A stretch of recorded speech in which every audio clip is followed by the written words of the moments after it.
Assalamualaikum warahmatullahi wabarakatuh. Selamat pagi Bapak Ibu sekalian. Saya Eka Surya Nugraha, mahasiswa S2 MMUGM angkatan 2009, ingin mempresentasikan tentang Green Hospital, suatu pendekatan baru dalam pengelolaan rumah sakit. Ini ada studi kasus di Rumah Sakit Umum Pusat Persahabatan dan Rumah Sakit Kanker Darmais. Mengapa harus green? Tren eco-friendly telah masuk dalam dunia rumah sakit. Konsep Green Hospital saat ini telah berkembang menjadi pendekatan sisi baru dalam pengelolaan rumah sakit. Sektor kesehatan awalnya lambat, didului dengan sektor-sektor lain seperti sektor industri dan perkantoran yang telah memulai inisiasi dari konsep Green ini sendiri. Pada tahun 2007 terjadi peningkatan yang sangat substansial dalam pengembangan institusi kesehatan yang berkonsep green dan terus meningkat pada tahun 2009 hingga saat ini. Fakta bahwa rumah sakit menghasilkan limbah yang dapat merusak lingkungan itu disebutkan dalam Peraturan Pemerintah Nomor 18 Tahun 99, Junto Nomor 85 Tahun 99. Rumah sakit juga dapat membahayakan petugas, pasien, dan pengunjung. Di Amerika Serikat, rumah sakit itu menghasilkan 5 juta ton limbah pada setiap tahunnya, menggunakan air dalam jumlah besar, dan harus menggunakan air yang segar daripada air yang didaur ulang. Hal ini dikarenakan rumah sakit harus mencegah infeksi dan beroperasi 24 jam sehari dan 7 hari dalam seminggu, menjadikan rumah sakit adalah industri pemakai energi terbesar kedua. Mempertimbangkan risiko yang mungkin terjadi, pemerintah kita telah mewajibkan melalui Undang-Undang Nomor 23 Tahun 97 dan Undang-Undang Nomor 32 Tahun 2009 kepada setiap orang untuk memelihara kelestarian fungsi lingkungan hidup serta mencegah dan menanggulangi pencemaran dan perusakan lingkungan hidup. Saat ini juga kita mengenal adanya konsep triple bottom line, yaitu konsep yang akan memberikan dampak positif. Konsep triple bottom line ini adalah konsep yang mengoptimalkan fungsi sosial, fungsi lingkungan, dan ekonomi. Akan memberikan dampak positif yang besar pada kesehatan dan kesejahteraan pasien dan staf dan pengunjung jika rumah sakit menerapkan konsep triple bottom line ini. Kedua, efisien dalam penggunaan energi dan sumber daya alam dengan limbah dan polusi yang dihasilkan minimal, dan kinerja keuangan yang finansial, kinerja keuangan yang sehat.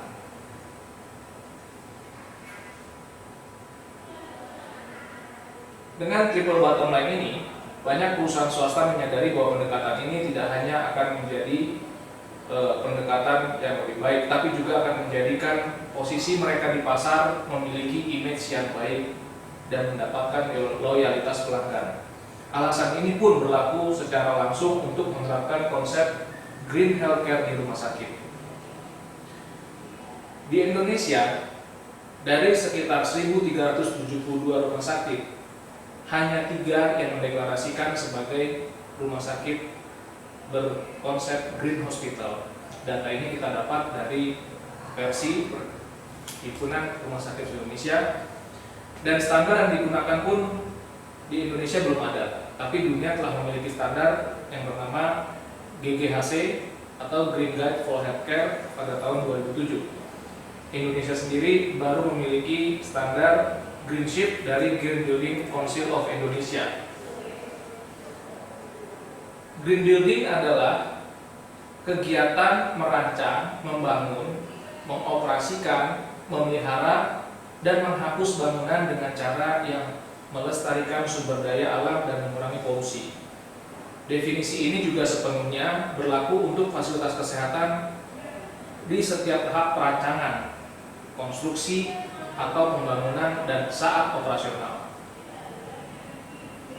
Sedangkan menurut Konsil Bangunan Hijau Indonesia atau Green Building Council of Indonesia, green building adalah bangunan di mana di dalam perencanaannya saat pembangunan saat beroperasi serta dalam pemeliharaannya memperhatikan aspek-aspek dalam melindungi, menghemat, mengurangi penggunaan sumber daya alam, menjaga mutu baik bangunan maupun mutu dari kualitas udara di dalam ruangan, dan memperhatikan kesehatan penghuninya yang semuanya berdasarkan kaidah pembangunan berkelanjutan. Sedangkan menurut Physicians for Social Responsibility tahun 2009, Green Hospital adalah rumah sakit yang berinisiatif untuk memenuhi satu atau lebih dari hal-hal berikut. Satu, memilih lokasi yang ramah lingkungan. Kedua, menggunakan desain bangunan yang berkelanjutan dan efisien. Ketiga, menggunakan bahan bangunan dan material yang ramah lingkungan.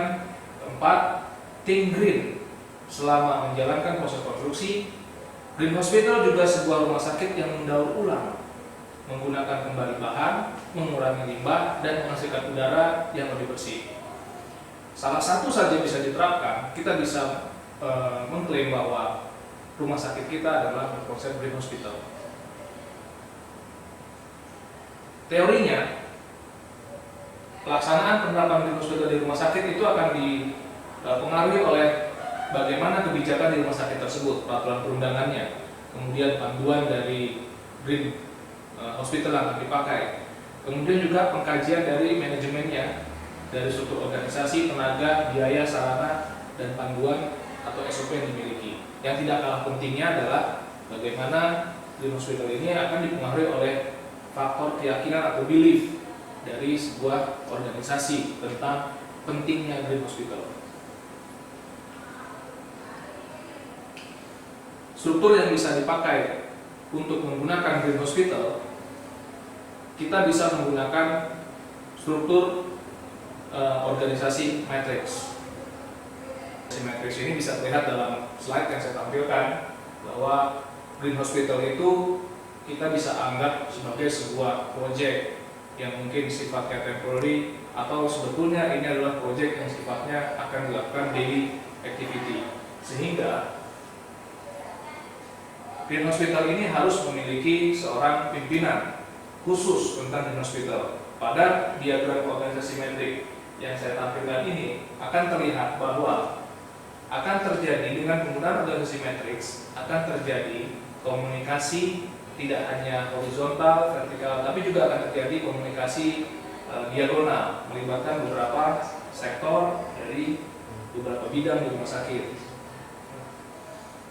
Saya ada contoh tentang penggunaan pendekatan dari Green Hospital yang dilakukan di Rumah Sakit Persahabatan dan Rumah Sakit Kanker Darmais.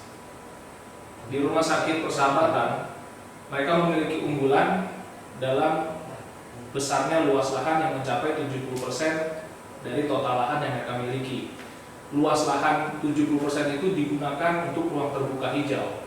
Sehingga ini yang menjadi unggulan dari Rumah Sakit Persahabatan, selain mereka juga mengolah limbah dengan secara baik, dan pada waktu tahun 2011 mereka sempat mendapatkan proper dengan kriteria biru, namun menjadi berkurang pada tahun berikutnya, dan ini akan menjadi PR ke depan.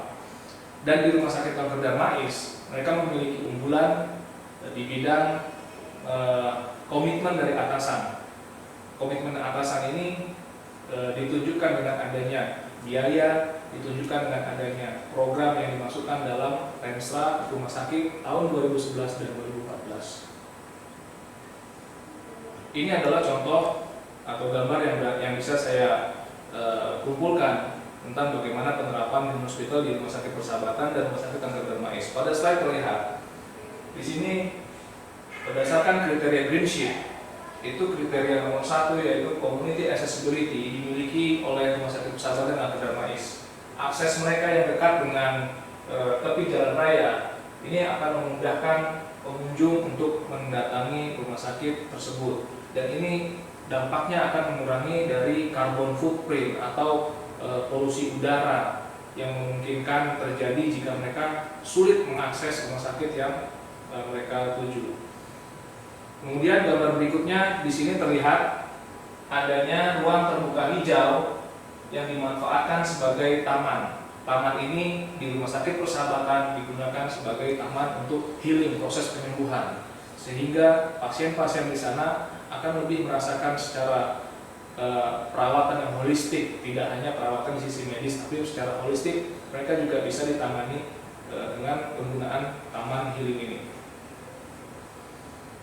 Kemudian yang ini adalah contoh yang sebelah kanan, adalah contoh di Rumah Sakit Kanker Darmais. Rumah Sakit Kanker Darmais memang tidak seperti Rumah Sakit Persahabatan. Rumah Sakit Kanker Darmais ini lahannya sangat terbatas karena di tengah kota Jakarta yang padat, sehingga dia memanfaatkan lahan parkir pun digunakan sebagai ruang terbuka hijau untuk memaksimalkan penggunaan dari tumbuh-tumbuhan dalam rumah sakit.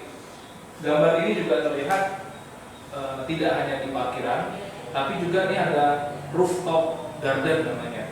Rooftop garden itu adalah taman di atas atap gedung yang difungsikan ruang terbukanya sebagai taman. Kemudian gambar berikutnya kita bisa lihat di kedua rumah sakit sudah membuat kampanye atau slogan-slogan tentang Green Hospital. Ini bisa terlihat dari stiker-stiker yang ada. Stiker Green Hospital menggunakan bahan-bahan stiker atau bahan-bahan poster atau spanduk. Ini bisa kita gunakan. Contoh di sini misalnya matikan lampu bila sudah tidak digunakan. Ini pun sebetulnya akan berdampak kepada terjadinya efisiensi biaya. Ini contoh kebijakan dari manajemen tentang air bersih, penghematan air bersih. Dan beberapa contoh lainnya yang bisa Bapak Ibu lihat pada slide saya berikut ini. Menjadi institusi yang Green Hospital sebetulnya banyak dipengaruhi oleh adanya keyakinan dasar kita. Keyakinan dasar kita itu bisa kita lihat pada pandangan Shane tentang budaya organisasi yang dapat dianalisis melalui 3 level. Pada slide bisa terlihat di level yang paling utama itu adalah artefak. Ini yang terlihat dari sebuah organisasi. Misal tadi kalau dalam rumah sakit Green di Persahabatan dan Darmais, kita bisa lihat artefak ini berupa penempelan spanduk-spanduk, poster-poster yang mengkampanyekan tentang Green. Di level menengah, di bawahnya ada yang namanya exposed belief atau value, nilai yang dipercaya, yang diyakini. Ini bisa terlihat dengan adanya strategic direction, SOP, rencana kerja, dan pengaturan tenaga ataupun biaya. Itu bisa kita lihat di sebuah organisasi. Jika ada di level ini, jika level ini ada, maka bisa kita yakini bahwa rumah sakit tersebut bisa menjalankan Green Hospital dengan baik. Namun, itu semua akan menjadi tidak berarti jika tidak didasari oleh level di bawahnya yang paling dasar, yang namanya underlying assumption. Jadi apa yang meyakinkan? Yang meyakini bahwa biaya bisa kita buat, struktur bisa kita buat. Namun jika itu semua tidak maksimal, keyakinannya tentang pentingnya budaya Green ada di sebuah rumah sakit, maka artefak yang muncul hanya akan jadi slogan belaka. Spanduk-spanduk yang ditempel, poster-poster yang ditempel hanya menjadi slogan belaka yang tidak akan bisa mempengaruhi keyakinan, tidak akan bisa mempengaruhi perilaku masing-masing anggota di rumah sakit. Demikian Bapak Ibu tentang Green Hospital yang bisa saya sampaikan. Terima kasih atas perhatiannya. Billahi taufiq wal hidayah. Assalamualaikum warahmatullahi wabarakatuh.